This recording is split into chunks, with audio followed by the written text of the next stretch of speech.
गेल्या काही महिन्यांपासून नाशिक रोड परिसरात थैमान घालणारा बिबट्या अखेर चेहडी बुद्रुक येथे आवारे मळ्यात पिंजऱ्यात जेरबंद करण्यात आलाय। या परिसरात सतत बिबट्याचं दर्शन होत असल्याने नागरिकांमध्ये भीतीचं वातावरण निर्माण झालं होतं।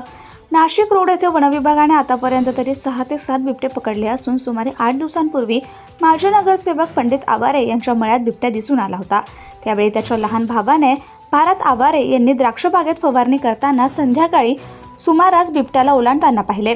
त्यांनी तात्काळ ही माहिती मोठ्या भावाला दिली। त्यानंतर पंडित आवारे यांनी वनविभागाशी संपर्क साधत पिंजरा लावण्याची मागणी केली। वनविभागाने तात्काळ प्रतिसाद देत मळ्यात पिंजरा बसवला।